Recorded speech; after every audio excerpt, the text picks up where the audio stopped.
Well, the deadly attack in New York City yesterday was carried out by one man with a rented truck. Seyfulo Saipov came to the U.S. in 2010 on a green card from Uzbekistan, a former Soviet republic. He's lived in Florida, Ohio, and New Jersey. Bernard Haykel is the director of the Near East Studies program at Princeton University. He joins me now via Skype from Paris. Bernie, I want to ask you, when you hear about Uzbekistan, it wasn't one of the countries that was actually on the president's travel ban list. What do we know about it, and what do we know about terror activity from this region? There is an Islamic movement in Uzbekistan, and it has initially joined, after a while, joined Al-Qaeda, and more recently joined the Islamic State. There are also splinter movements off of this Islamic movement of Uzbekistan. It's an anti-government movement. A number of its fighters and leaders were killed in Afghanistan by American forces when the U.S. went against Al-Qaeda after 9/11.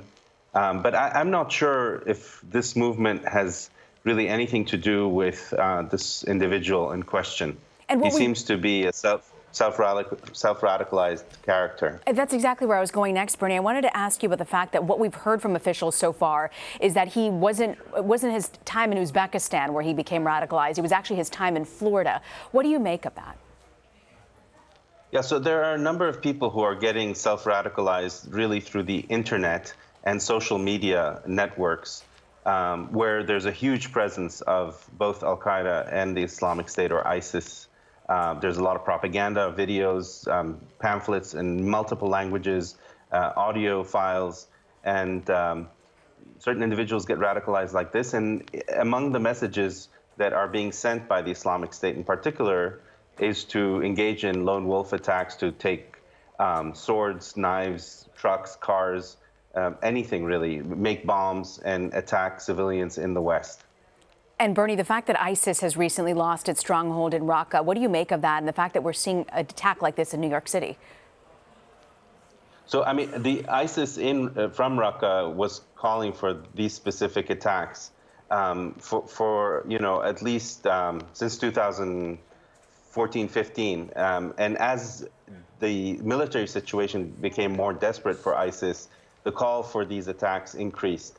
I think that there are people who are, going to be pro-ISIS and going to engage in this kind of attack, and it's frankly impossible to stop lone wolves, especially if they're not on the radar screen of intelligence services or police and the FBI. It's such a vast problem, these lone wolves. What do you say, what does law enforcement need to do? What is the strategy when, you attend these briefings, you have counterterrorism discussions, you follow this for quite some time.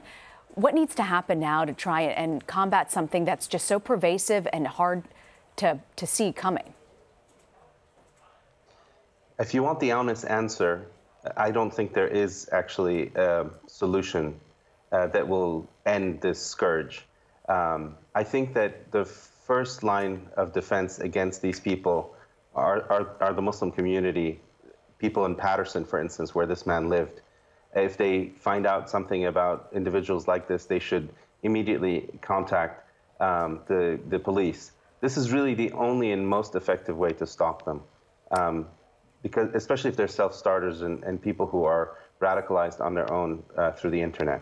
What do we know about law enforcement across America and their ability to sort of, I don't want to use the word penetrate, but maybe form a bond with these communities where these individuals might be, working in or mingling within? Yeah.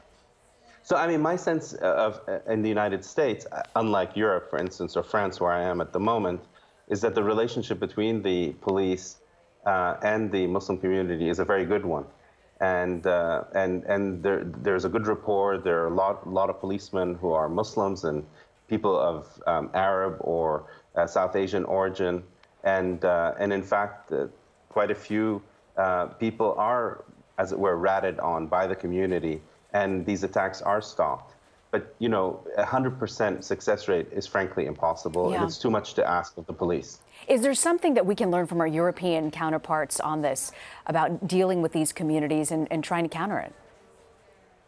I think they should learn from us, actually. I think that the Europeans should, be allow Muslims to integrate better, to not allow them to live in ghettos as they do, for instance, in France. And they have a much worse problem than we do, frankly. Bernard Haykel coming to us from Paris, France. Thank you for your time. Thank you.